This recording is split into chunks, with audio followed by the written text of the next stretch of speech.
you guys with the money. The hell with the little guy. Bernard. But your day is coming, buddy. What do you mean by that? He hung up. He hung up because another customer came in and he had to get to work. And he's got a brand new brush, so he's going to do a nice job there. This morning I was looking at the New York Post, and I have a 2-year-old daughter who came around while I was reading the newspaper, and she looked at the picture of Manuel Noriega on the paper. And her response, what she said to me, I had to call in because it struck me as funny, but it also was like out of the mouths of babes. She said, "Look, Daddy, there's Freddy Krueger." And at 2 years old, she said that? She said that at 2 years. Well, actually, she's about 2.5. Well, even at 2.5, I doubt that that actually happened. Well, you may doubt it. Put her on the phone. Let me talk to her. Are you serious? Are you serious? Yes, I am. I wouldn't call you just for the sake of calling you to hear my voice or anything. I thought it was funny because, the kids have seen Nightmare on Elm Street and, all those types of... 2-year-old? Please, don't expect me to buy this garbage that you're trying to heap on me. Well, I'm not asking you to buy it. I'm just speaking to you honestly. Yeah, my foot. Okay, my well, foot. As I was saying, if you... And she stays up and watch Nightmare on Elm Street, pal? It comes on Saturday afternoons on the cable and channel. She stays there and watches it, huh? And you let her watch it? I don't let her watch it. Well, even if I did, she just knows who Freddy Krueger is. I can't take this anymore. Paul, you're on WABC. Hello. Yes, Bob. Thank you for taking my call. Listen, let me tell you something. You don't want to measure up. You don't want to speak English properly. Then get the hell out of my country. Your country. Yeah. Unfortunately, we have a cotton production system. We don't need you in the fields there, pal. Yeah, we don't. I can do more than cotton. I think I'm pretty more skilled than you. In what, pal? In what? Okay, I'm an engineer. Yeah, really? What kind of... Okay, then you had an education, right? You had to go to school. So far, you've spoken perfect English. How come? Get off my phone, you vulgar jerk, phony, fake. It's 5 o'clock. Shooters, some of the local television stations across the nation today, these producers who are scanning the casualty list looking for people who might have been killed in their hometown so they can run up to the weeping widow and orphans and ask them their opinion. Well, that's true. In the coverage, I thought that the worst performer by far was this ferret-faced weasel by the name of Chris Wallace. He's absolutely abominable. ABC ought to get rid of him right away. He's a disgrace. Absolute disgrace. I was ashamed that he was on the network I work for. Well, I didn't catch him. All I caught was the fact that, ABC put up a hotline with a pro and con if you're in favor of the battle for Panama. Well, that's all right. That's all right. That's okay. And then I guess it's all right, too, when they ask people in the streets their knee-jerk reaction to this whole situation. Yeah, well, that's all right, too. Yeah. But when you have somebody like Wallace giving himself away as being totally appalled, he sounded like the Ted Weiss of broadcasters. I think they ought to look into that. They ought to review the tapes of what he did early this morning, and some of the comments he made. They might agree, but then again, what the heck? The person catered to the blacks, yet he was wanted more whites as blacks, and black people said he's the straight fifth. He doesn't give them the time of day. Nobody talked about catering. No, but nobody talked about catering. Hey, listen, pal. Let me straighten you out on something. What was pointed out was that there were three people. There were three people at the. Hey, you want to talk? You want to talk? Fine. Talk to yourself. Get off my phone. Trying to respond to the guy, and he won't let me. Well, that's the end of him. Hello, Bob. And I tell that to all my friends. Well, I'm particularly gratified to hear you say that today, Fran. I'll tell you why. Because usually when I come back from a you get a lot of chicks on these programs. Usually I'm very enthusiastic my first day back and very full of energy. Mm-hmm. But I really am not so enthusiastic today. I'm just not feeling the same verve, the same... And you're very intelligent. she hasn't heard a word I've And said. God bless you. And a happy, All right. wonderful Thank you, Fran. 1990. Same to you. Okay. Fran didn't hear a word I was saying. She didn't hear a word I was saying. I was trying to tell her that I was gratified that she said those things because I really don't feel that I'm doing this program justice. I was disappointed to come back to find it still 3-7, and that takes a lot of the spirit out of me. Hopefully they'll make the necessary correction before too long. Because, believe it or not, it's almost like a small utopia. I was very impressed with it. There's a lot of, there's death for drug dealers. Hello? I'm here. I'm listening. I'm here. I'm listening. I'm here. I'm listening. Okay. There's death for drug dealers, which is very good. See, I'll tell you, whatever I saw, I was extremely impressed with the entire thing. Now, you don't like censorship and so forth, but you know, believe it or not, we're coming to the point where we do need certain rules, and whether you call it censorship or not, or rules, or morals, I think that that's the trouble. If we have a little bit of... the trouble with you, Caroline, is... okay, now get nasty. The trouble with you is you want censorship. Certain things, I think, yes, I do think we do need certain ones. May I say this, Caroline? No, because I want to finish something. Okay. All right, finish up. Signal when you're finished, since you don't want to hear what I have to say. I will, but I want to just I just signal when you're finished. Okay. I just want to say that, you know, the minute somebody disagrees with you with that, you go bonkers. I don't know what it is with you and Clara. I only go bonkers with cajones, and you're a And you're the two-bit number cajon. one. How do you You like are one of that? the biggest cajones I've And heard you're in a long ugly on time. top of it, Bob. You know, I punished you. I didn't listen to your show for a month. Oh, Because my. you always say, if you don't like me, don't listen. But you know what? I You do. complimented me at the beginning, and now she says she doesn't like me. What was that? Say that again? Are you going to the bathroom or are you pouring water? See, you laugh at things like that. You got a perverted mind. No, you're the one who said it. You're the one with the perverted mind. Why do you put You're water? the one who said it, you two-bit phony. Get off my phone. What a jerk. Ray, hello. More other minorities on affirmative action than What other minorities? African-Americans. What other minorities is it benefiting? You have Asians. Well, Asians, they don't need affirmative action. Asians aren't benefited by affirmative action. So Asians, you're saying that Asians are affirmative action smart. is just for black They folks? study hard. They work hard. They don't need affirmative So action. you're saying that I don't study hard or work hard? Well, maybe you don't have the brains that they have. That's probably the answer. boy, You probably work hard. You sound like a sincere Can I guy. say something else? But you probably have a brain half the size of an Asian, for heaven's sake. See, that's You're that's laughing. another thing You're that laughing, these but it's brothers true. use, There's that the hey. African-American brain is smaller than No, I'm any talking other, about you, any other Anthony. race in the world. I'm talking about you, Anthony. Okay, let's talk about me. Okay. Okay, I'm listening. Now, with you have one. Now, you won't tell me what school you go to, will you? I go to Turo. It's a community college in Harlem. Now, are you saying you wouldn't have got in if they didn't waive the entrance? No, I'm not saying that. Oh. I'm not saying that. I'm saying Well, then what is affirmative there may action? be a job opened up for me, and they might push me through affirmative action. John Gotti. Too harsh You on think him. he might cry tonight in his Well, pillow? I don't think so. What do you mean too harsh on him? Here we're talking about a mafioso. We're talking about the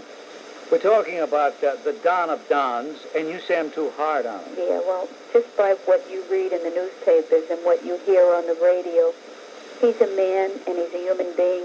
No, yeah, human beings Yeah. don't cause jurors to be sequestered. I don't like the fact that the guy's on trial and the judge has to protect the jury by shielding them.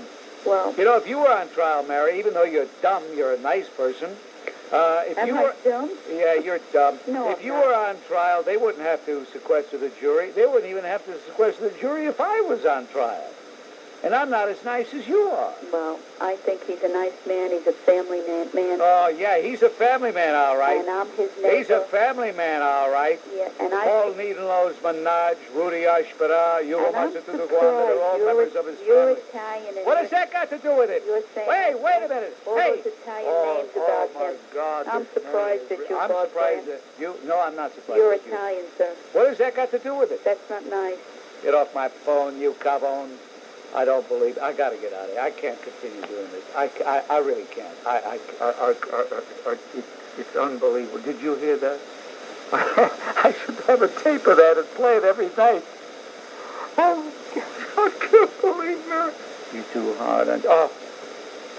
Is there anybody around who could take over? I got to get out of here. Hello, Joe. Do you think it was trying to cover up the criminal acts that the United States committed towards Panama? No, I don't think there have been any criminal acts committed by the United States towards Panama. Well, why would they try and place people in mass graves? Why wouldn't they afford, just for example, during that same period of time in Romania, the Romanian government exhumed bodies so that the Romanian people could properly bury their dead? The United States... You're equating, you know what you're doing, you anti-American scumbag? You're equating Ceausescu with the United States, and it won't wash. Not here, pal. Call WBAI, where they love that sort of thing. Program using the name Clara? No, I did not. You said that to me once before, and I am not Clara, I'm Janelle, and I don't do that. I don't have to do that. Do you weigh 300 pounds? Are you going to let me talk about my subject, about the women in the military? Well, of course, but do you weigh 300... I'm a big woman, okay? You're a big woman. So what's the difference? What's the difference? Well, there is no difference. How big are you? 300 pounds? How big are you? Well, you where? don't want to let me talk. I want to talk about... Where, baby? Where? What? If a woman wants to be in the military, what's the difference if she's physical fit? If she can go in there and take over the same job that a man can do? Well, she can't take over the same job. She can't take over the same... I could pick up a man like you with one hand if I wanted to. She can't do a man's job, Janelle, and that's just it. Women are different. Well, maybe you're an exception. I don't know. Maybe you've taken steroids. Maybe you're a bodybuilder. I don't know. You want to send a photo? Well, I know I can handle any kind of job a man can. I always was. Really? You can? Really? Any kind of job? And I want to talk about this other thing with the Stewart case in Massachusetts. They said that the black man was the mugger originally. They said they were supposed to put in apology, and I didn't hear you talk about that at all. You don't bring anything like that up on your program. They never apologized to the black community. Well, they didn't owe the black community any apology because based on the evidence that they were given, based on the lies they were told, they did what any law enforcement group would do. Mayor Flynn did what any mayor would do. You're absolutely right. It was a hoax. It was a fraud. Everybody was taken in, but... Well, thank you very much for agreeing this time. Well, no, how could I disagree? This guy, Stewart, was a fiend. He was a no-good killer. That's right. He was vermin, but I can't blame the police for acting on the evidence that he had given them. You mean to say that at the time you said, "No, he's lying, he shot himself"? No, nobody thought he shot himself. It wasn't until later. I'll tell you what I think. What I'd like to see is that Stewart family investigated. They went over 70 days knowing without reporting this. I think they should be investigated for not reporting this. How does that grab you? Well, I think that there's something funny going on. I don't know exactly what, but I know that they blamed the poor black guy at first, and I know that they said... Well, you know what helped, though, I mean, what hurt, actually, was that this fellow Bennett told somebody else 24 hours after being arrested that, yeah, he did it. Now, why did this fellow Willie Bennett say that? I don't know. Because we know that Willie Bennett was absolutely innocent, so why the heck did he say that? That's a good question. Oh, thank you this time. I can't say that I have to have a fight with you this time. Well, listen, even though I'm a big woman, and I am, you don't have to pick on that all the time. I'm not picking on that. Yeah, I tell you what I think you are guilty of. And that is not telling the truth when I said, don't you call us Clara once in a while? Why don't you believe You use the name Clara every now and then, don't you? No, I do not. That is my friend. I told you that.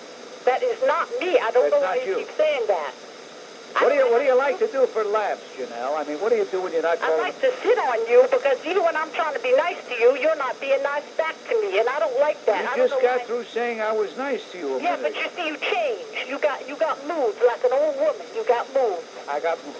You got moved, and you're making me mad. I thought you were being nice in the new year, but you ain't being so nice. Wait a minute, Janelle. I'm a Pisces. I can't help my mood change. I don't follow that nonsense. I don't know about that stuff because I don't follow sky stuff. I know what I am. I know who I am. Are you a Gemini? I don't know about that stuff. It begins that with an H or an I, that name? H. H, I wish he had been on longer because he was, I guess he was into this new age business there about, I guess, magnetism and channeling and UFOs and He never mentions other things. channeling in his book, but I'm sure anything that's cockamamie and weird and way out, he'd be for.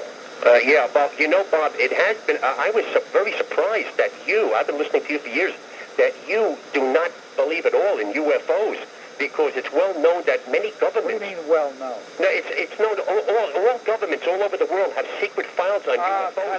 If they're secret, how do you know that they exist?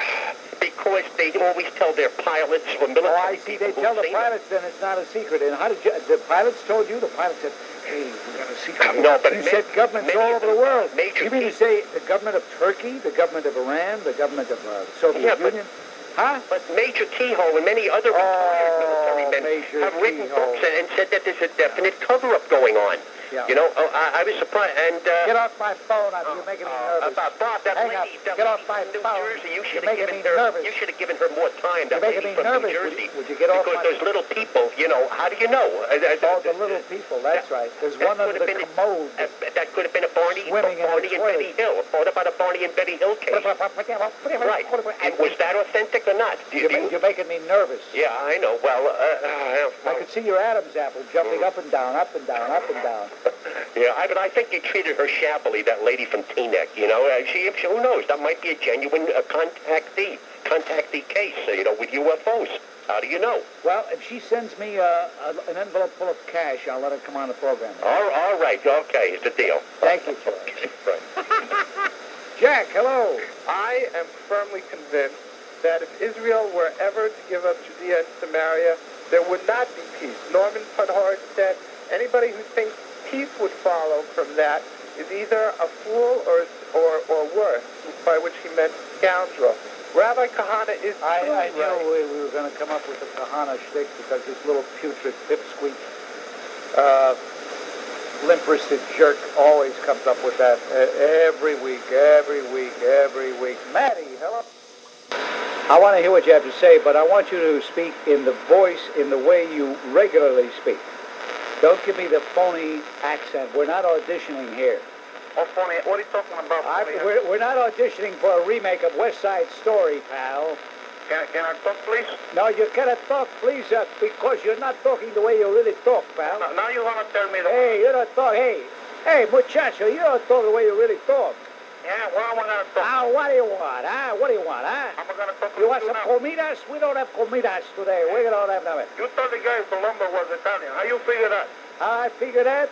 Like this. I'm Papa Nobly, you jerk. He's got the couillons.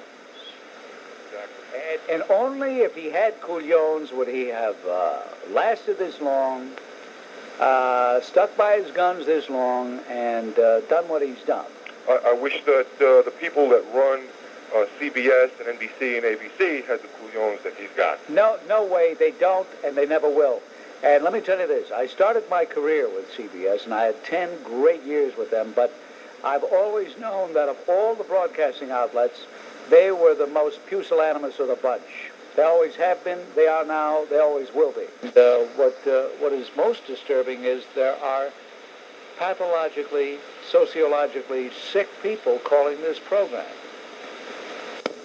Yes, Frank. Well, Bob, first of all, let me say that this on the birthday of the great emancipator, one of our greatest presidents, Abe Lincoln, it's an historical fact that the South had said it would have released and freed the slaves if in 1864 the European nations would have recognized it as a legitimate political entity.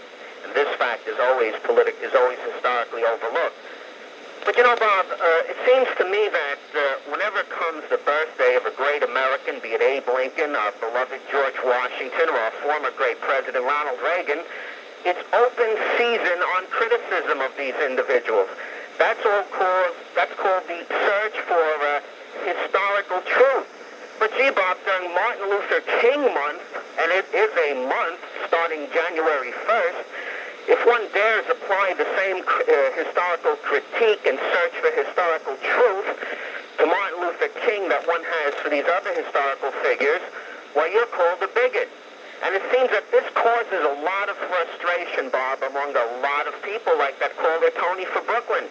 It's all right, it's wrong if Andy Rooney said something, what he sees as observation, but if a black commentator says that America is a racist society, well, that's perfectly all right. That's just his observation. Never mind that denigrates you, me, Tony, everybody.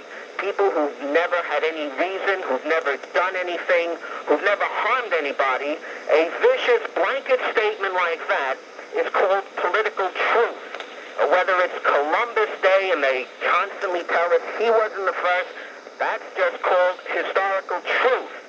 And as long, Bob, as we have this one-sided, 24-hour-a-day, 7-day-a-week barrage and bombardment of criticism, there's going to be a lot more anger and a lot more frustration out there. We can only have political equality when those who criticize learn that they have to be criticized just as equally and fairly. Thank you. Frank, yes. I have never put this very sensitive, I've never heard this very sensitive subject put in more cogent, lucid terms, wrapping up a lot of territory in a very short space of time. Frank, this has been one of your all-time best telephone calls. Thank you, Bob. On WA I don't understand that. Sheila, hello. Are you there, Sheila? Oh, yes. Basically just calling. The question I want to well, wait a minute. Stop a minute. Where'd you go besides Sydney? That was the only place.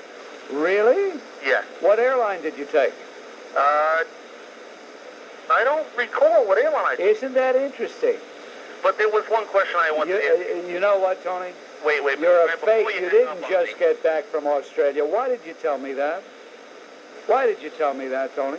Well, I couldn't really hide the fact that I don't read newspapers, and I just... No, wait a minute. Why did you make up the story that you just got back from Australia? Why did you make that up? Well, I knew you'd cut me up on the air, Mr. Grant, and I just wanted to ask you... Well, I am going to cut you up because you're a liar, you're a fake, you're a phony, and a fraud. You told a falsehood. I'm sorry, Mr. Grant, but please don't hang up. Well, would you tell me why you lied and said you just got back from Australia? I want to know. Because I'm a fake, phony, and a fraud? Why did you tell me that story? Tell me. I don't know. I just thought I would cover up my, my falsehood. You thought I might be impressed? Not impressed. I just really couldn't think of another way to ask you the question I have to ask you. All right, since you've come clean, I'm not going to hold it against you. You did come Bob, clean. I just wanted to let you know that I was so glad the other day to hear that you were a grandfather. It made me very happy to know that you're on the last days of your life. Goodbye. We had 3 black guys call within the last few minutes, all full of such hate. Such hate. Isn't that interesting? I wonder where they get the time to listen and call. I wonder, what do they work nights or on welfare or what? Gentleman's Quarterly magazine. Right. Telling about his background and his misdeeds in Washington over the last 30 years. How he gets so carried away in restaurants that he uses them as a bedroom. Yeah, right on the table. Right. It's a real interesting article. I think you should recommend it to all your listeners to listen to it. Well, yes, it is, and someone had sent it to me, but in the crush of debris that represents my office, it got lost. What I had intended to do was to read it over the air, and I wasn't able to because it disappeared. Some parts you might not even be able to read over the air. It'll open up a lot of eyes. Well, that's true, but this man should be exposed for the sleazebag, scumbag that he is. It says that in the article, it maintains that most of the time he's not even lucid. Most of the time he's drunk. So, I don't know. Take that for what you may. Well, I don't know if that might be an exaggeration. Well? To say most of the time he's drunk. A good deal of the time he is tipsy. A good deal of the time he's high. There are those rare occasions he's so sloshed he barely knows his own name. But then again, there are those other times that he is not in that condition, so... Yeah, well, at those times, he's probably just being a murderer, right? Or something like that. Well, the swimmer has an immunity, and the immunity is he is the surviving brother. For some strange reason, human nature being so perverse, people say, well, they killed John, they killed Robert, we're going to keep Teddy. Which makes no sense at all, because John was a pretty decent guy. Robert was a jerk, but Teddy's the worst. It says some interesting things about his colleague, Mr. Dowd from Connecticut also. Yeah, Chris Dodd. The two of these guys have shared the same anatomical playground. Thank you very much. You're welcome. Excellent piece. Excellent. It completely sums up the situation. Let me just say this. When Svetlana Stalin ran away from Russia, 20-some-odd years ago the first time, she said the problem there was everybody was living a lie.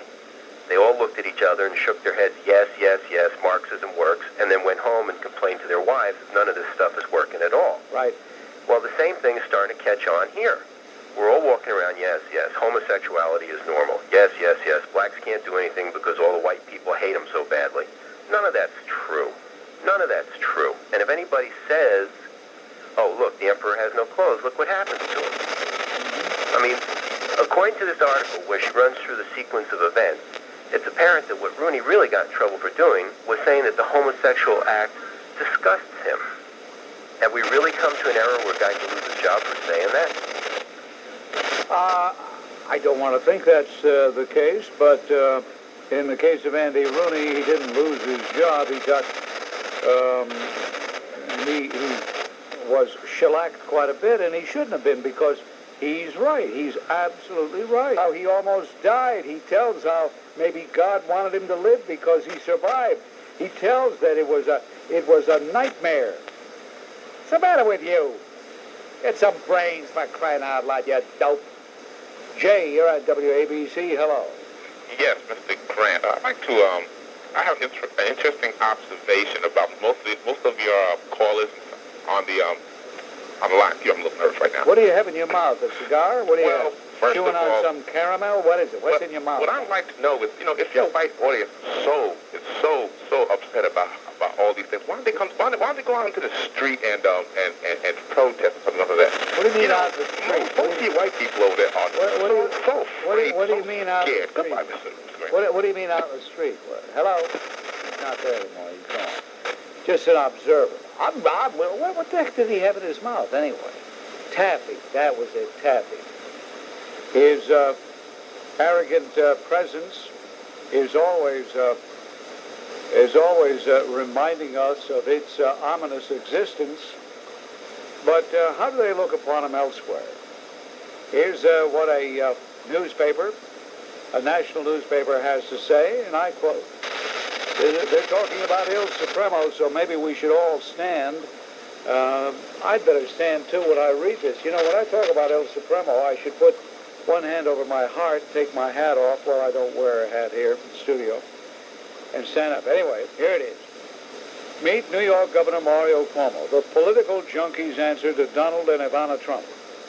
The erudite and eloquent Cuomo always has been on Democratic shortlist of possible 1992 presidential candidates. And he's never said whether he'll run or seek a third term in Albany. But recently, he's so repeatedly played coy about his plans while sounding increasingly like a presidential candidate that Cuomo guessing has become a cottage industry for U.S. political columnists. Latest example. He had lunch with 40 political writers in Washington Tuesday, arrived 30 minutes late, and said, I'm not thinking about the presidency. And then he spent 45 minutes doing just that by attacking President George Bush and his policies, jabbing Democrats for not challenging Bush more, and giving a rationale for his own campaign, should he run. Results predictable. Cuomo, wrote James Gannon in the Detroit News, certainly knows how to stir up speculation that he's not just thinking, he's already running. But then Il Supremo's had plenty of practice. He spoke at a rally for New York Mayor David Dinkins. He spent most of the speech attacking Bush. His State of the State address January 3rd said, The Washington Post seemed, quote, equally well suited to state of or national politics.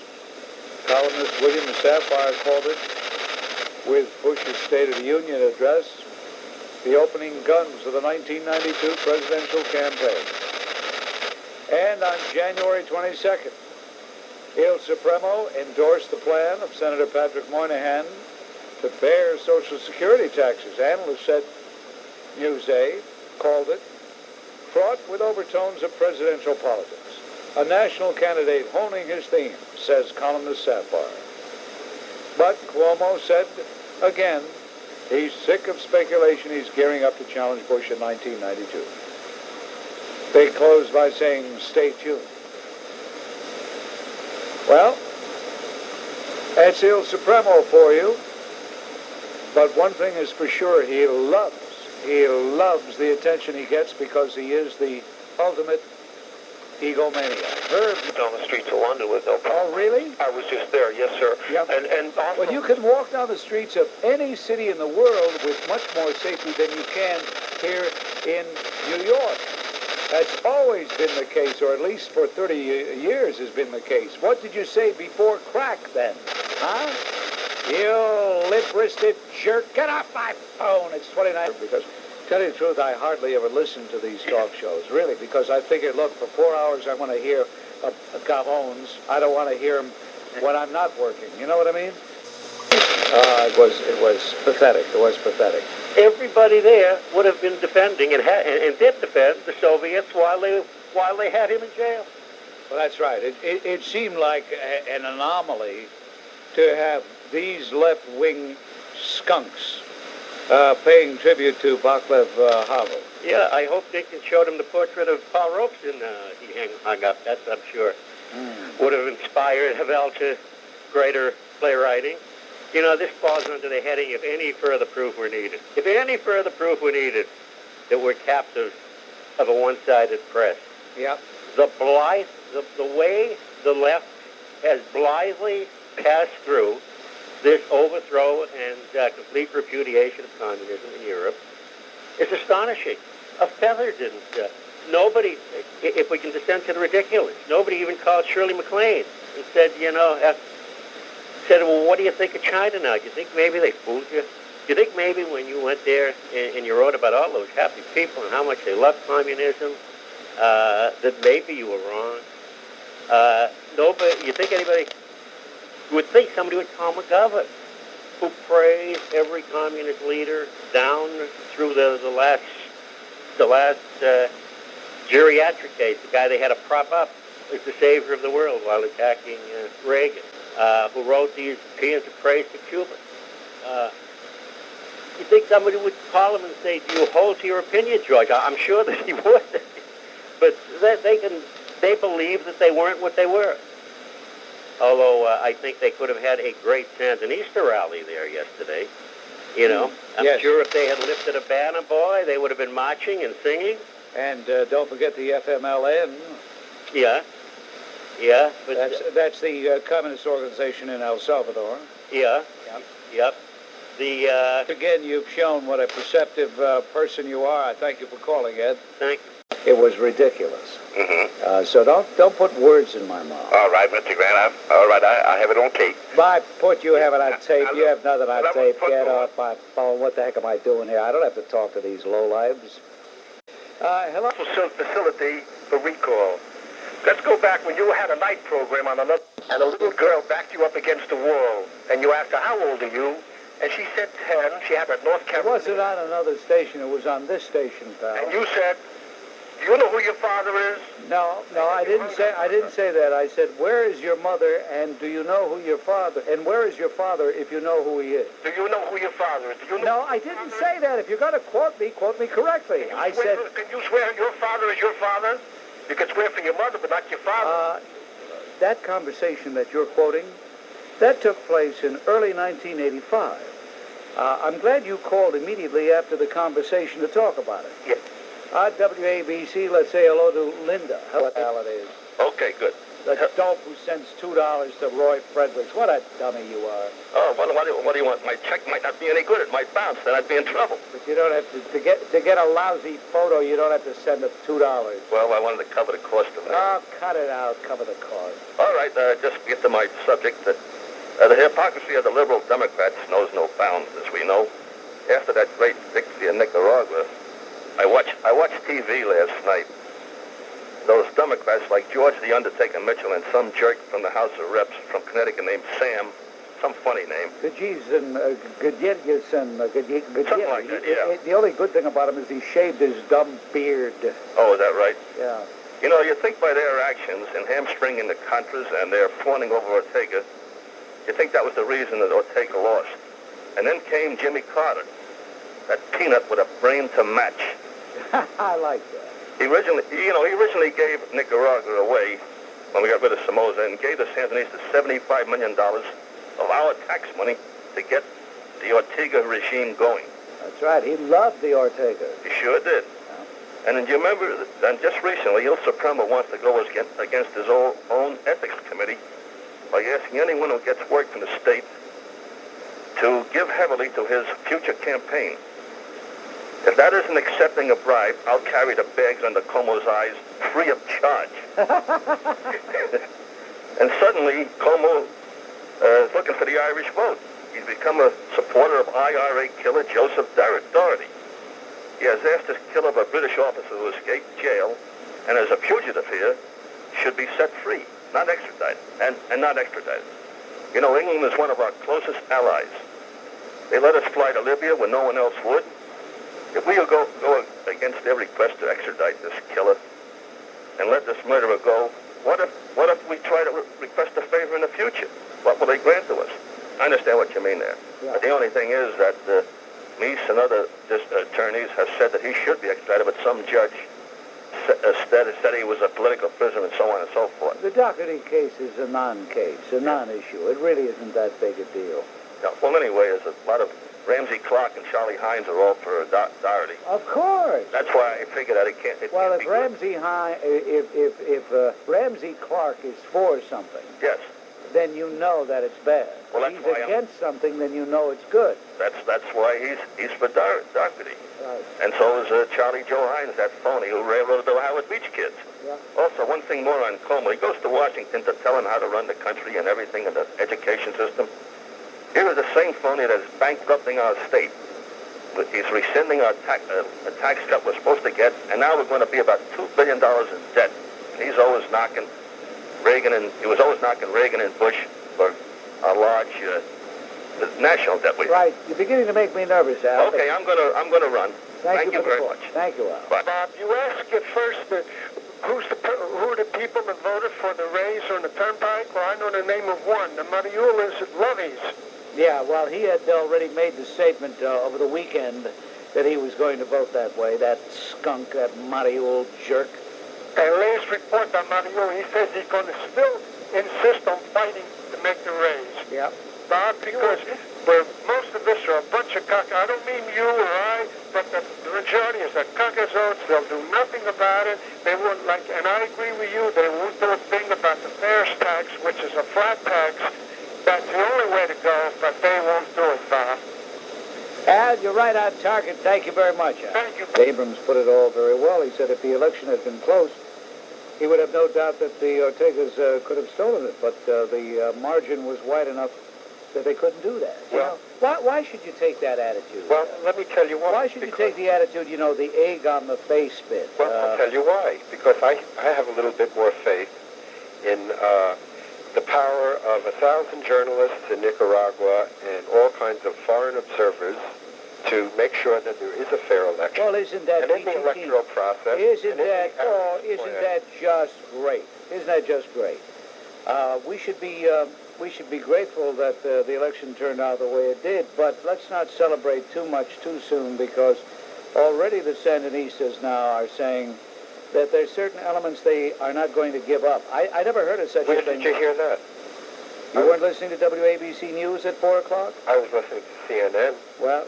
Are you talking about the military? I'm talking about the Sandinistas saying they're not sure what they're going to give up. whether they don't want to give up control over the secret police. They don't want to give up control over the army. Well, according to, by the way, I think Mr. Carter deserves a lot of credit. Get off my phone, you fink. George, you're on WABC. Hello. Mr. Grant. Hey, on my face. What a jerk. Yeah. This is Steve, Bob. I'd like to talk about little Supremo's future in-law to be the swimmer. About a week or two ago, I heard him criticizing George Bush about the drug policy. Did anyone, the last person that criticized George Bush about drugs is the swimmer? Here's a guy who had a nephew who's seen at home buying drugs. At least, I know he has at least one new nephew, that's David. What did he do to get him in any drug treatment program? As far as I know, none. So where's he coming from criticizing George Bush or anybody else about the drugs in this country? You're right on target, Bob. Right on target. Thank you. I'm going to go throw rice at the Andrew Cuomo Kennedy wedding. I'm going to throw rice. Okay, have a good time. After it's all cooked at this time. Well, you hung up on me before. I was commenting. When before? Wait a minute. Stop. Hold it. When was before? Oh, about a half hour ago. No, we have one call a show. Well, one call a week. So next week you can call and we'll take it up again. But if I hang up on you, that's it. You got it? You don't have the courage to hear the truth. Is that it? Yeah, that's it. I don't have the courage to hear the truth. You only listen to those calls you wish to hear. Hey, look, you were hung up on again. Call next week. All right, sure. How come you let him through again? I despise this. It's 5 o'clock. To say that I watched the CBS Evening News with Dan Rather last night, and I think like many people, it takes a while to be totally convinced that the news media is incredibly slanted. But after the stunning results of the election in Nicaragua, there were 2 comments early in the broadcast last night that were unbelievable. It even caused me to call CBS, and they had somebody there to take complaints, and they said that they were getting plenty of them, which I also thought was interesting that the guy would even admit it. But the first comment was that the United States created the Contras. This was by the reporter in Nicaragua. And the second comment was that the results of the election were not surprising because the United States had poured over $300 million into Nicaragua in the last 10 years. And I thought that was unbelievable, too. In both cases, it gave no credit to the Nicaraguan people for the choice that they made.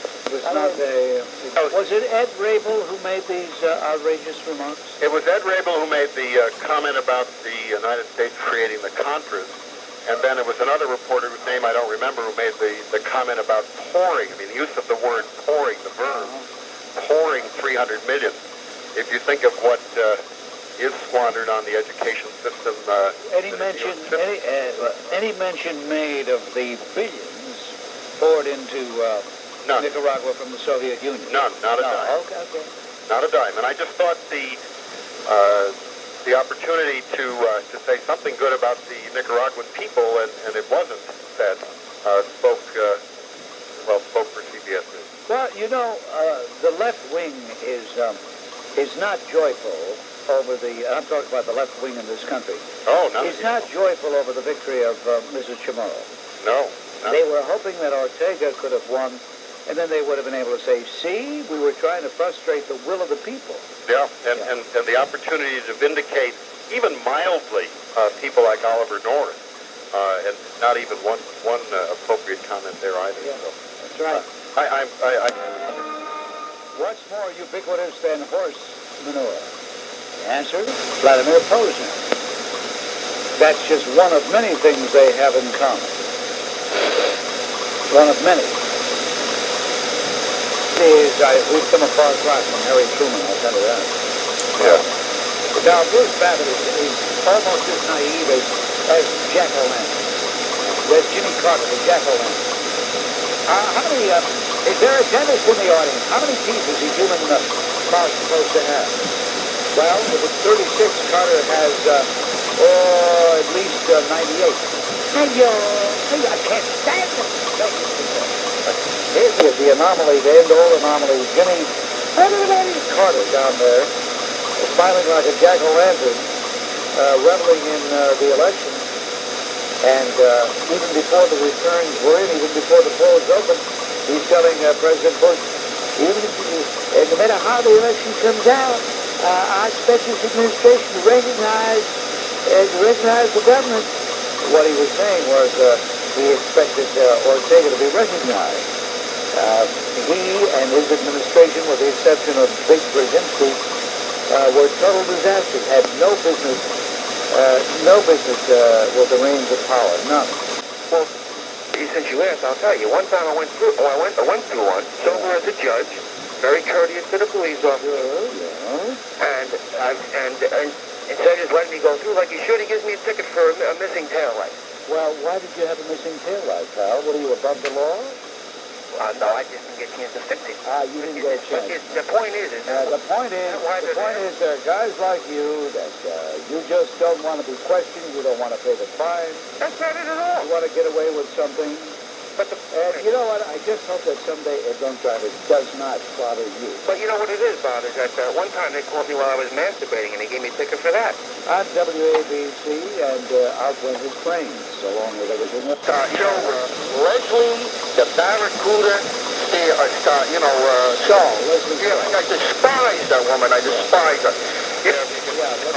Leslie Stahl despised her. I can't stand her. I can't stand her. You know? Neither can I, pal. So I don't watch Face the Nation. Yeah, but you know something, I got, like you said once before, you got to know what your enemies are doing, though. Well, it's a personal thing. Look, I don't like vomiting all over the living room. And if I watch it, that's what I'll do. So I don't watch it. All right, Robert, have a good day. Why do you say that for? Because you sound like a real dumb cajon. After Chepacquiddick, he and Ted Sorensen, at the time when he was Teddy Kennedy's administrative assistant, and he is given credit or blame or whatever it is in Massachusetts for being the guy who pulled Teddy so far to the left. Also, when he was administrative assistant for Hugh Carey. Now, you don't think of Hugh Carey as being a creature of the left, but until you remember that when he ran for governor for the first time, he was an insurgent. He wasn't an official designee of the Democratic Party. And his running mates were Mary Ann Krupczak, who was slightly to the left of Beller, if not as smart, and God save us all, the Senate candidate was Ramsey Clark. It was in this area that David Burke came in to lead Hugh Carey to the proper course. You also don't get that in that, speaking of infamous, in that New York Times editorial supporting Burke, that I will lay a wager, like 99-1, that there was an editorial meeting in which Anthony Lewis laid down or argued strongly for the support of Burke, because they've been close pals for 20 years. Yeah. What else? What do you think all this is going to accomplish? Well, in the end, other than to impress everybody that you're from Massachusetts, which is painfully obvious, and that you go back and have this information on David the Jerk Burke. Well, what is it going to accomplish? Well, I think what it can accomplish is what kind of credibility does a news bureau have, where you have somebody who is either a left-wing ideologue or is so open to pressure from the left wing. We don't know what gets. Well, I'm not demeaning you. I'm not disparaging anything you've said, nor you. But what have I been saying for years and years and years? And it's so accepted as just natural that the left becomes the center in their minds. Absolutely. Yesterday or over the weekend in the New York Times, I believe it was the Times, one of the many newspapers I read over the weekend, the writer of a piece, Tim Russert, talking about the way campaigns should be covered. He's now a big shot with NBC. Do you know where I met Tim? When he was running around with Il Supremo, helping Il Supremo's campaign. He was a PR flack for Il Supremo. Now he's a big shot with NBC. But what do I think I accomplished? I get some frustration off my chest. Well, that's all. That's all we're gonna. Hey, look, we're on the Titanic. You and me and Leon called ahead of you. We're on the Titanic. The ship is going down, and we're arguing not against each other. We're not even arguing. We're just commiserating. That's what it is. As we go down, because we're going down. We're through. We're finished. When a double standard, such as you've suggested, such as Leon points out, exists and goes unchallenged, there is no conclusion I can come to except that we are on a crash course toward third worldism. One hopes that when an issue like this, Andy, Rudy issue comes out, you keep thinking it's a watershed event, and you try to get the most out of it that you can.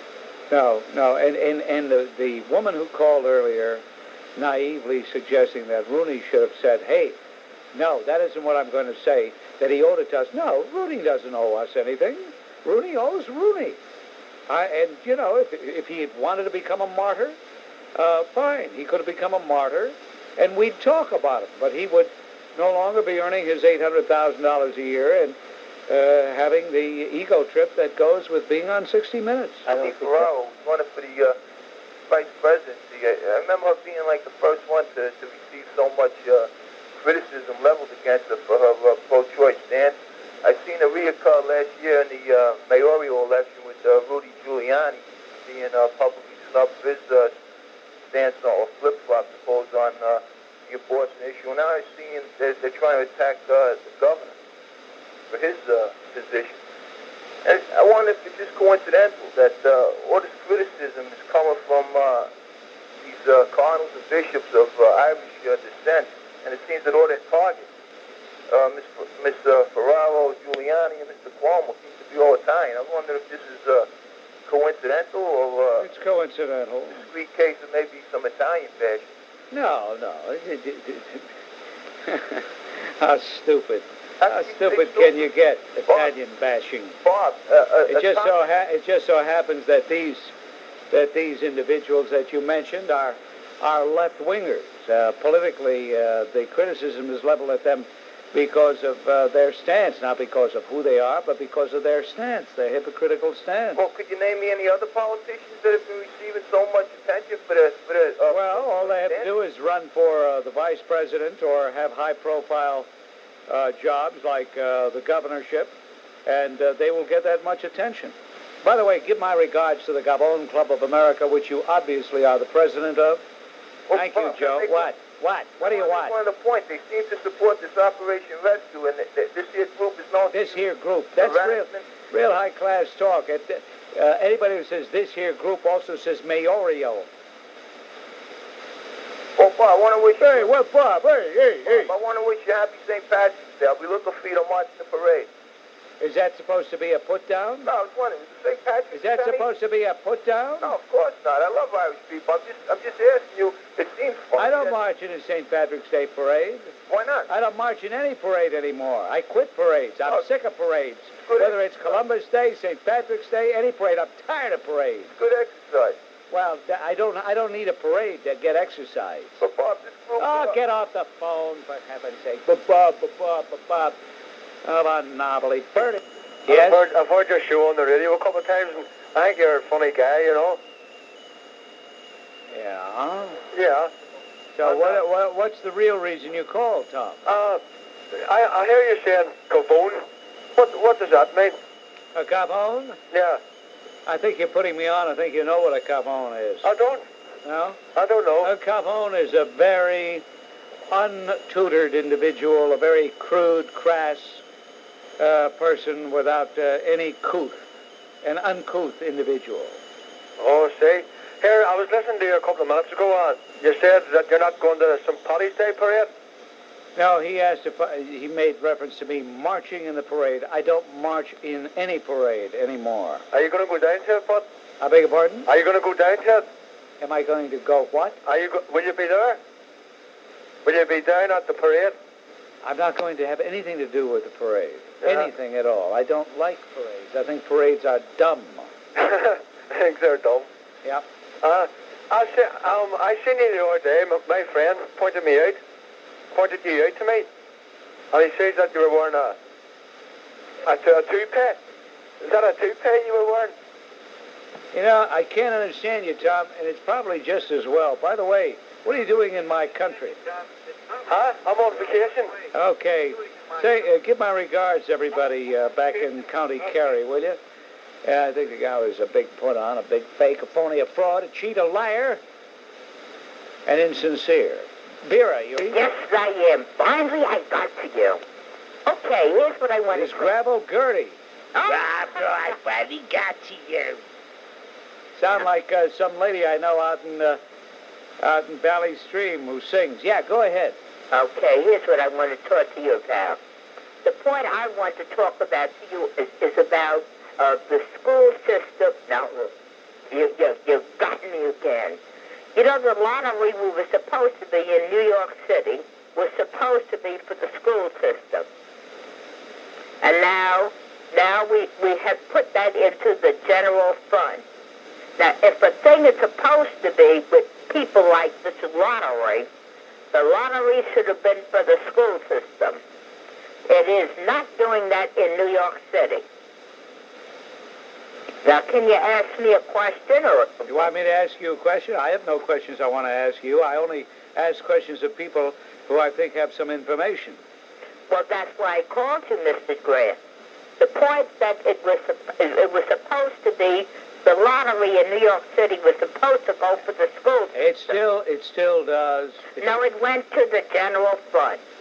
It still is replaced. We've gone through this before. This is a boring subject. We've gone through this for 20 years. Yes, it may go in the general fund only temporarily, but the 17% or so that is earmarked for education is the general fund, and I and you. Now, if you could explain that, now I'm going to be. You're going to be. What are you gargling or what? What are you doing? Of course, I'm being nice now. What is the general fund all about? I think you know what the general fund is all about. I didn't know. That's why I called you. Well, here you were asking me if I wanted to ask you questions. Mm-hmm. Yes. And I said I only ask questions of people that I think have information. And now you turn around and you want to know what the general fund is all about. You are the person putting yourself up as a big authority on the issue. And now you are asking me questions. Mm-hmm. Yeah. So I think that you're having a problem, and I don't care to be part of the problem. Al, you're on WABC. Hello. For example, Governor Richard Celeste of the state of Ohio, and I don't say this just because the guy's a Democrat, but he's under fire in Ohio for some suggestions on a list of things for people to do for National Condom Week. And one idea he is said to have okayed. He did not, in all fairness, he didn't come up with the idea, but apparently he okayed it for National Condom Week. This is sickening. Was to have a vegetable stand where people can learn how to put condoms on cucumbers. And State Senator Eugene Watts said, I have never seen a stupider use of taxpayer dollars. Now, the question on the minds of people like Mike Maimone and other indigenous personnel is, how big were the cucumbers? And is this supposed to give a guy a complex to see them putting one on a cucumber and then thinking, gee, how do I relate to that cucumber? I tell you, the country's sick, absolutely sick. National Condom Week. How stupid. Utterly stupid. But I know many who are. Well, what does that make you? What do you say, we? Are you Jewish? Yes, I am. Why did you say me and my Jewish brethren? Take it easy in there, will you, Mark? Take it easy. You're so nervous, for heaven's sake. I was just making a sound indicating that he was a phony, a fake, a fraud. And if we shut it off, then people wouldn't hear that, and they wouldn't know he was a fake. You got to get these dummies to expose themselves. I have no problem. Or of Mayor Kahane. I am. You've called many times before. And I'm getting a little tired of you, you little twerp, you little... I don't know whether you had the opportunity to hear the Pat Sajak or watch the Pat Sajak show last week. No, I don't watch that show. And I don't blame you, with good reason, I'm sure. But I had the misfortune to catch it, and they had Donahue on, Sajak, of course, some other guy, supposed to be a radio luminary from where I don't know, and I chose to forget the name real fast. And guess who the guest of honor was? Vladimir Posner. I want to tell you, it was so disgusting, because the smartest guy on the show was Vladimir Posner. He made them all look pretty silly. And why they can't pander to this guy, why they invite him on time and time and time again, I'll never understand.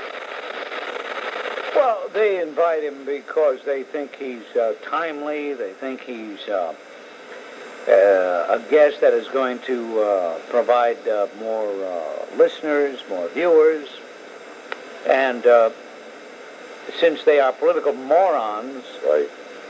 Since they are totally ignorant of the real world, they have no way of knowing what you already know. What we all know, really. I mean, look, Sajak, I should live so long to be as rich as he is. But when it comes to brains, the guy is full of sawdust. He's a jerk, a dope. Absolutely. Posner made them all look so inane, so insipid. It was really, it would have been laughable if it weren't so bad. I'm sure, I didn't see the program, but I've seen Posner before, and I've seen him with Donahue. And if I were Marlowe,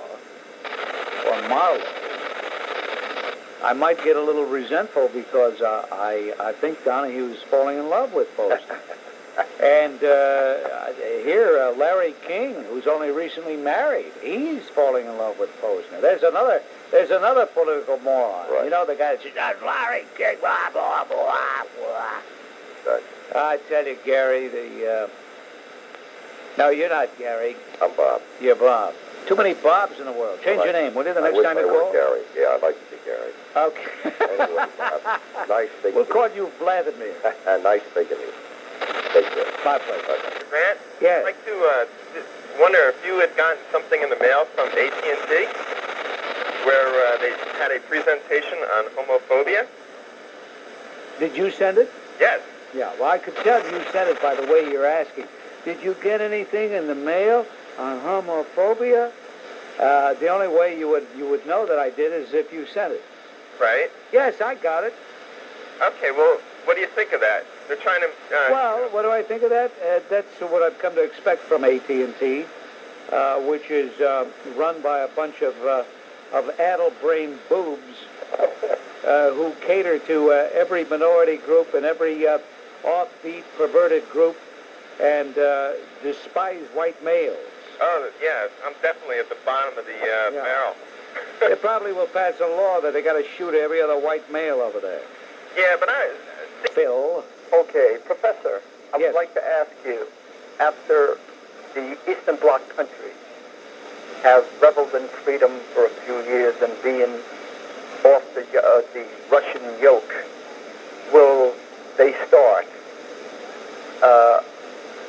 in essence what I'm trying to say, will they start on each other's borders, as to say, like Czechoslovakia and Hungary and... See, this guy cannot ask a question. I can ask the question, Mr. You're the four-flusher who claims you go to the Holiday Inn North at the Daddy Styles Affairs. You're the four-flusher who pretends you go there. If you did, you'd come over and say hello like a mensch, like a man. Mr. Grant. You going to be there the 23rd of March? I'm going to be there the 23rd Well, then stand up and be counted and come over and say hello. I may hit you with a left hook when I Yeah. Okay, take a shot. Go ahead, take a shot. I'll deck you so fast make your head swim. Mr. Grant. Yes. Please. Okay, the question.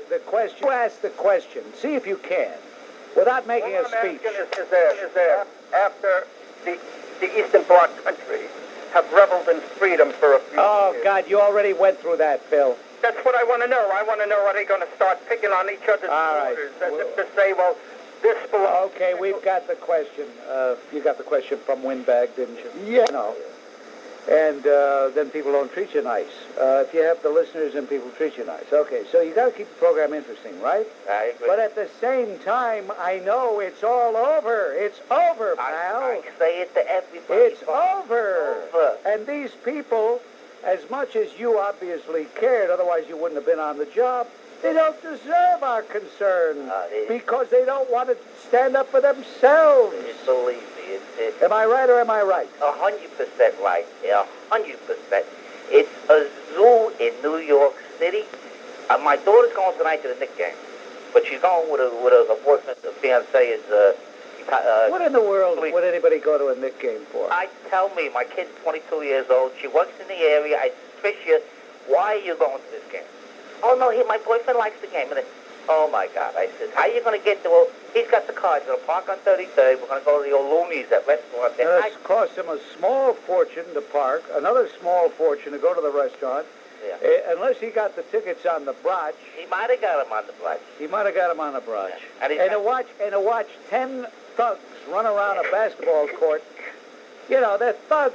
And what do they do for all that money? They run around back and forth, throw it in. Way, they made a basket. Oh, the other side. Boom, they made a basket. Back and forth, back and forth. Big deal. Rebound. He rebounded. Did you see that guy jump up there? Are you a Catholic? Yes, I am. I don't believe it. Well, I am. Well, you're a very stupid one, then. You're a very uninformed one. Bull-headed bastard. On WABC. There's nothing to cut. There's nothing to cut. What do people get panicky in the control room for? Oh, okay. I see people running, grabbing. Hey. Bob, I want to reveal the identity of a fake, a phony, and a fraud who called about 4:15. I heard it on my way home from work, and identified himself with the phony name of Lance and said he was a homosexual. Yes. Putting you on. Right. That's the same guy who called about a month ago and also with a phony call and asked you for advice and said he was afraid that his father was going to kill someone. Oh, yes. Everyone was, and you caught him. Yeah. And everyone was calling in saying how awful you were for not being sympathetic. Yeah. It's the same guy, I'm sure of it. And my interest in it is that I'm the guy who sent you a tape with his voice on it from a show 2 years ago where you also spotted him as a fraud. He called up and said he was blind. Mm-hmm. And I just had the end of it on, and it said you were yelling at him, "Blind to my foot." Okay. That's all I got today, Bob. Thank you. Norman, we're saying hello to Harry. Hello, Harry. Oh, boy, am I glad I got you. You bum, you, saying that blacks didn't serve in that way in World War II. You little draft dodger, you ran to the reserves and around the Korean War. I'm out of breath because I want to spread out on the bed here some of the things. There's a presidential unit citation. There's my Purple Heart, Asiatic Pacific, American Defense. And you said that blacks didn't serve in World War II. December the 7th, 1941, right?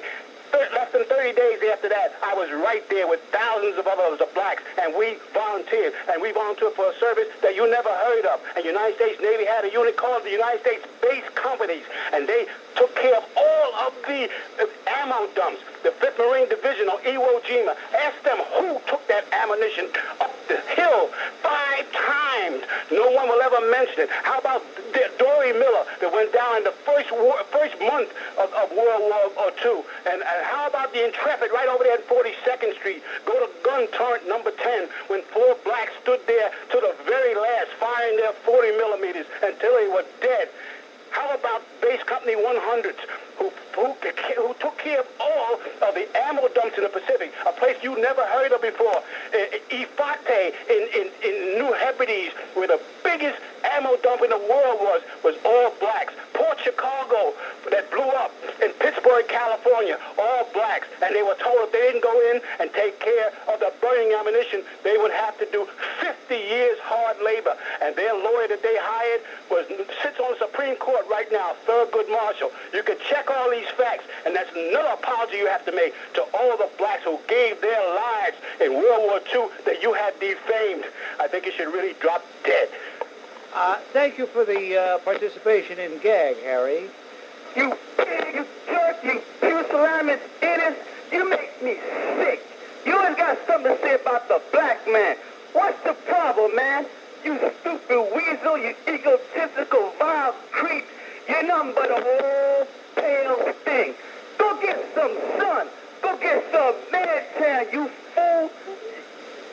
make me sick.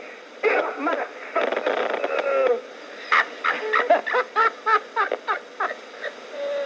Oh, dear me. Mr. Grant. Yes, Arnold. My name is Arnold. I'm from the Bronx. How dare you? How dare you say that the blacks didn't contribute in the war? I achieved the rank of lieutenant colonel in the Great War. That's right. You buzz it? You kangaroo? You fish face? Breath? You anchovy face? How dare you talk about the black people? I served under Lieutenant Colonel Amersalino in the Civil War. I worked like a dog. I slaved like a pig. But I achieved the rank of Lieutenant Colonel. How dare you talk about the black people like that? You moth-eaten rhino tusk. You zebra. You spineless moth-eaten snake. You cobra-breathed animal. How dare you? I'll never forget the time it was snowing. It was raining and I crawled out to get my cocaine. I wasn't afraid of being shot. Don't you see? I'm mad and I'm wild and I'm crazy. But let me tell you something, Mr. Grant. You can't go on forever like this.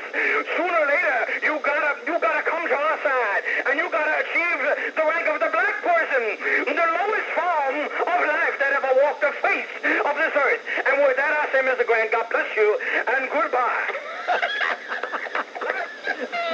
I tell you, there's some real talent out there. There's some real talent. Too bad we're not putting on a show here. Or are we? I don't know. Mr. Grant, I listen to your program and I've liked it, but I think you're a hypocrite about one very big thing. You call yourself a conservative, but you're pro-abortion, and I think you're pro-abortion because it's blacks that you want to have the abortion. I think you're a racist. Goodbye. Oh, wow. Mike, you're... Okay, I'm laughing. Oh, dear. Yeah, Mike. Yeah, you open your mouth. You like to boast. The truth is, I hope you're roast. You talk, and you talk like you know it all. The truth, in fact, is, you're off the wall. People call and ask you how you are. On my part, I hope you're not up to par.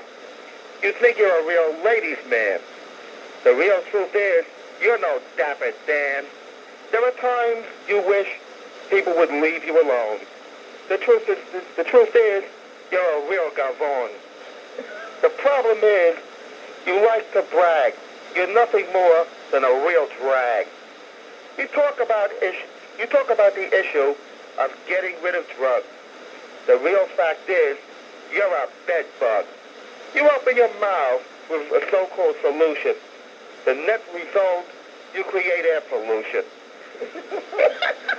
You're as famous as a Trojan pony. You're as famous as the Trojan pony. The real fact, you're a phony. Bob, your mouth, I think you should bag it. The truth is, you're a walking maggot. You try to show everybody you're nice. If I had my way, I'd put you on ice. Take care, Bob. Nice going. Very good. Bob Grant, you ruin my dinner hour every single night. My kids are calling each other cavons. My husband will do nothing but put on his Walkman and walk around and listen to Bob Grant. And he left the Walkman at the golf course, and now we have to listen to Bob Grant. I'm tired of yelling and screaming over dinner. I'm tired of my kids calling each other cavons. After tonight's program, my 4-year-old wants to know what masturbate means. I'm tired of this program. I've absolutely had it.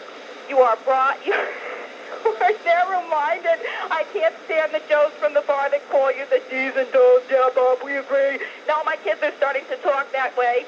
I've just absolutely had it. I can't stand the program anymore. I wish they would cut you down to a half an hour with no sound. Great. Me too. Thank you, Rebecca. Thank you. If those selfish, no-good skunks settle the baseball strike, and I'm talking about the players, not the owners, and they do start the season, I will mercifully only have to do 3 hours. Free at last. Free at last, maybe. We take another call before we take a pause? Yes.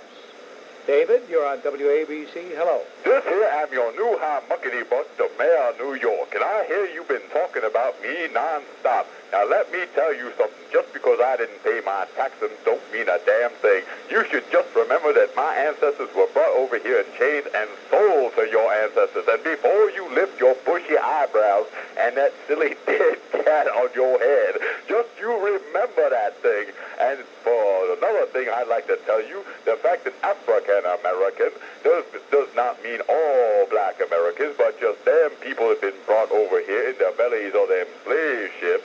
Don't you be telling me this crap, because every black person that comes over here was originally from Africa.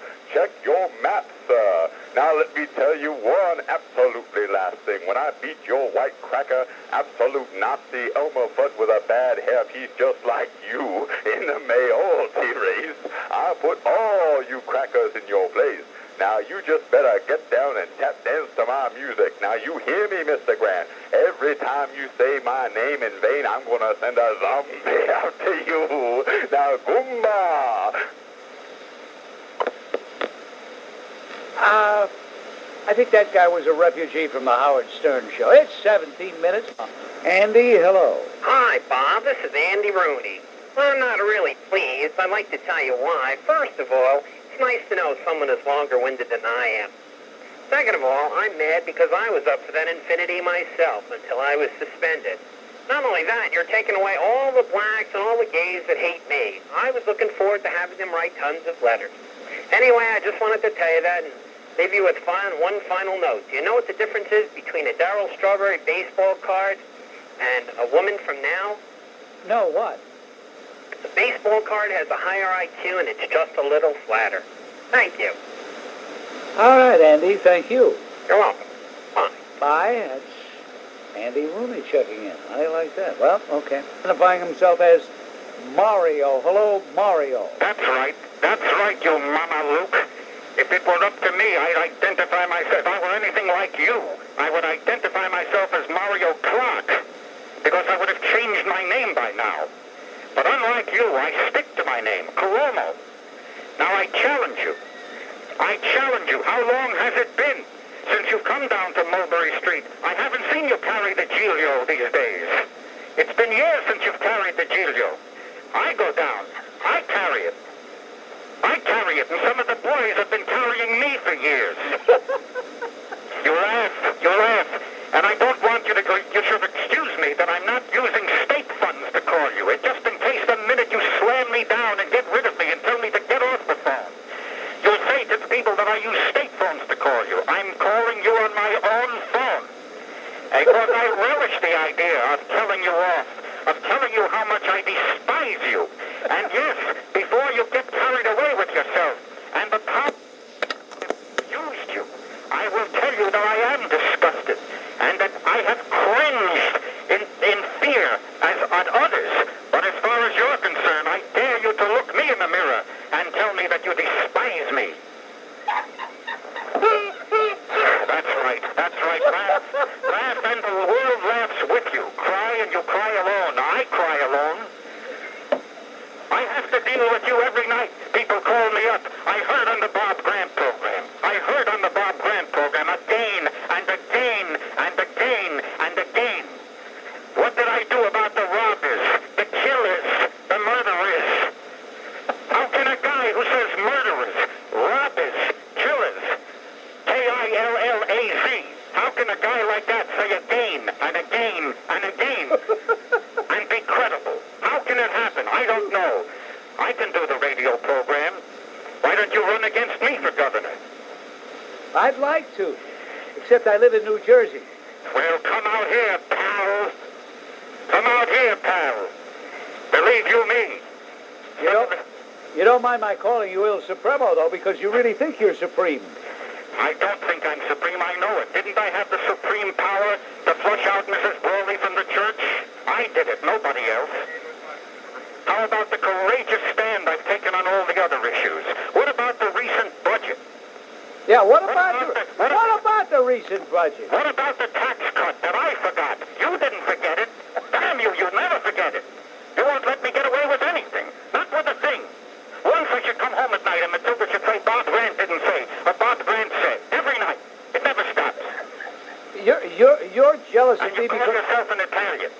You're jealous of me because Matilda listens to me more than she listens to you. I'm jealous of you because Matilda wrote to that station for 100 signed pictures of you. That's why. Everything is grand, grand, grand. What should I do? Change my name to Mario Clark? Okay, Il Supremo. Thank you for participating in the gag. Listen, as long as I took the trouble to do this, why didn't you get rid of me in the proper way? The proper way? I despise you! Get off my phone! Yes. Ditto. I need that masochism. Can't you tell from the way I run the state that I have masochistic tendencies? All right, here we go. I think you're a boorish, arrogant lout.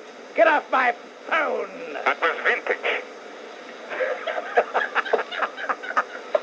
ABC, it's the gag hour. Yeah, you're a Nazi, you're a pig. Democratic Party, people have spoken in New York with Dinkins and New Jersey with Florio and Cuomo. They'll be in office forever. Democrats will win in 92 with Bradley or Cuomo. Cuomo will be our next president. You will bow before him, you Nazi, homophobic pig. And he said what he said. He hung up, and now we continue the gag hour with Sammy. Hey, man, Mr. Grant, this is Sammy Johnson, and I am a ball player. But I'd like to say something about the last two callers. First, I think the problem is their brain is 2/10. 2/10 the size of a normal brain. But anyway, I'm mad about the baseball strike.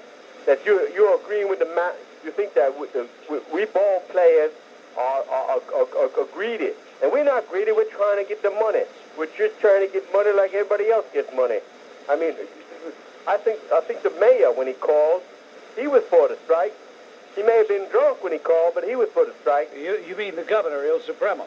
No, the mayor. Oh, the mayor, that's right. Dave called, too. That's right. Yeah, I forgot. I think the governor was a faker. The mayor, I know the mayor. I heard the mayor on your show. And the mayor, he must have been drunk. If he wouldn't have said something like that, he's an honest man.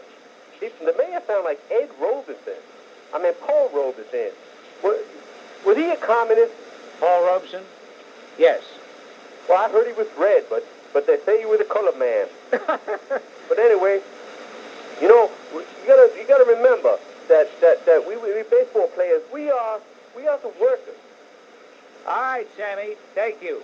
Mr. Grant? Yes. Well, let me tell you something, sweetheart. It's disgusting what you're doing with the gay people. Why, the other day I was in Booth Memorial Hospital. I was having a gerbil removed from my rectum, and at that point I realized that we're normal just like everyone else, sweetheart. Why are you chopping us, darling? Why? I mean, after all, if I want to go out and dance in a tutu, is that any reason why you must jump all over me? After all, I have a life, too. I have different feelings. Of course, I admit that. But aren't I human? Don't I eat spaghetti? Don't I drink Coca-Cola? I mean, darling, why do you have to be like that? Do you have an answer for that, dear? This is the gag hour. Thank you. You got it. And until then, this is Bob Grant reminding you, your influence counts. Use it. Get Castro. Complicated and expensive for a lawyer to want to pursue the case on a contingency basis. For instance, the slow torture of a patient like Eddie from Booth Memorial Hospital makes it impossible for Eddie to get a lawyer. Plus, the state health commissioner covers up for the hospitals in any way he can. Myself, I was maliciously tortured in Booth Memorial Hospital. As a result, I'm confined to a motorized wheelchair. In spite, I was virtually guaranteed I would leave her shirt thereafter be 100%. When my medical insurance ran out, I was kicked out, which happens to be the only reason I escaped with my life, if you call this living. Truly, the meanness of the streets has invaded our hospitals, Bob, where nurses and doctors have been given immunity from the laws of man to settle old scores against unsuspecting victims they have never even met before. Eddie really deserves sympathy. He doesn't get that much from you, Bob. Thank you very much for the call, Lloyd. Appreciate it. Thank you. Great. Eddie Stooge. Eddie doesn't call himself anymore. He's got stooges now. Just hope it isn't a smokescreen. What I strongly object to is the fact that the commissioner of mental health or is not that he's black. I don't object to the fact that Billy Jones is black. I object to the fact that he is a homosexual. And he is the commissioner of mental health. I mean, that's incredible. Mental health. Well, that's, I don't know how much I agree with you on that, but that's... What do you mean you don't know how much you agree? You don't think that's a contradiction in terms? Well, I guess I'm riding the fence, Bob. I guess I can't take a position on that. I haven't really decided. Why not? What's your problem, Dan? Well, I don't think that every homosexual I ever met in my entire life has something wrong with them simply because of the fact that they were homosexual. I see. In other words, you think homosexual is normal? No. You don't think it's normal? No. It's not normal, but that doesn't make them, the practitioners, not normal. You have a problem. You have a serious problem. Yeah. Okay, Dan. All right. Thanks a lot, Bob. Dummy. Bob, I was thinking about maybe if the police, some police who would like to get an affidavit or a piece of paper or something and leave it with the Police Benevolence Association, stating that if they were killed in the line of duty, that they would not wish the Governor Cuomo's or these other people who are against the death penalty to come to their funeral, because it upsets so many people to see these phony people there that don't really give a damn about the police. They just stand there with their hats over their heart and make believe that they're really feeling sorry for these police. And I know that if the police... maybe they are. Maybe they are. Maybe they are. Maybe they genuinely are. But if the police officer himself had this paper... Oh, stop it. That's idiotic. Had a paper. He cannot come to my funeral. Well, his family can't do it after he's dead. Now, while he's still alive, he could have this on file, stating that he doesn't want any politician to go to... All right, he can state that, and if they want to go, they go. If they don't want to go, they don't go. That's idiotic. How idiotic. How meaningless. You don't think that the police ought to get the individual? If that's the way the guy feels, let him do that then. If it's that important, fine. Okay. All right. Thank you, pal. Okay. Hey, look, we take calls from everybody. Smart, dumb, stupid, somewhere in between. John, hello. John? Hello. Yes. Mr. Grant. John the detective again. What do you mean again? Again, I call you week to week. So? What do you got to tell me? You call me week to week? What are you looking? You want to send me your Social Security number? No. We'll give you a W-2. What do you want? The reason is I'm retiring. I did retire, but I'm going to Florida tomorrow. Great. Then it means you won't be calling me anymore. Your intellect is beyond imagination, and you're fantastic with. I mean, you're perfect in every way as a radio host. However, today, my friend, you sound like a dead eel. I have a cup under my radio. You're dripping out into my cup. I'm wearing a black tie. I got candles here. You sound so depressed and tired. Why? Because I got the official word today that my getting finished at 6, as I was told was going to take place beginning April, is not going to happen. Because of those Mariuls, because of those selfish skunks who play baseball. I despise baseball. It really serves no purpose. It really doesn't. Especially in your situation. I mean, this is the whole thing why you feel like that? Yep, because I 4 hours, I'm tired. Tired of 4 hours. Sure. It's all to see you two, for one thing. One of them is to teach. Because... Oh, please. No, I mean, if you wanted to, the excitement of bringing new minds... cut it out. There's no excitement. Cut it out. The hell with... All right, I wouldn't want to teach right now either. But here's the thing. Like having a guest host or hostess once a week in that 4th hour might be one idea. And then critiquing them, you know... Why should I critique them? So that you can go... Why? I don't want to critique anybody. No, I don't want to critique anybody. I'm not interested in any other talk show hosts. I find them all boring. Boring. I find them all absolute bores. You're right. Yeah. Most of them are. But the thing is that you really aren't getting a chance to use your full, growth potential. Oh, cut it out, growth potential. No, I mean, at my age, I'm going to worry about growth potential. No, but I mean, you want to be on Let's stop using these. No, I don't. I really don't. Okay, Guess what? You want to do? Guess what? I don't. That's the thing people don't understand. I'm not interested anymore. I'm really not. But I am not bored with life. I'm bored with this program. Right. But Bob, it'll be even more boring to all of us out here if you leave it. Don't you understand? Yes. I don't care about you. All right. How about a new girlfriend? How about a new girlfriend? A really wonderful woman in your life. Are you proposing yourself? No, I'm a little older than you, and I know that, you know I'm a Taurus. Do you have any feelings about Taurus this year that you could tell me? And I know how honest a person you are. Oh, really? Well... And hang up, because it won't be dirty enough like that. But I heard your commercial about that Infiniti car, right?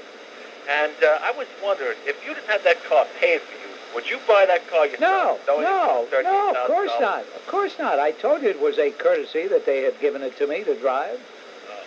I told you that in the because I remember a few. I told you in the first commercials that, and I've also said that I think people pay too much money for automobiles. Yeah, right. Because I told you that. I haven't changed. Hey, jerk! I haven't changed anything. Oh, okay. Gee, I'm sorry, Bob. Yeah. But it's infuriating. Yeah. And I'll still listen to you, even though you may call me a jerk. But I think you're the greatest thing on radio. All right, thank you, Ed. Take it easy. People are so naive. Well, they mean well. Ladies, he didn't. I hate to defend Il Supremo, but he did not wake up one morning and say, "I'm going to empty out the institutions." Well, but he didn't do it on his own. He did it along with everybody else because the ACLU won a case. But anyway, But anyway, huh? Let me say something else. Sorry to put a pin in your balloon, pal. Okay, I'm sorry.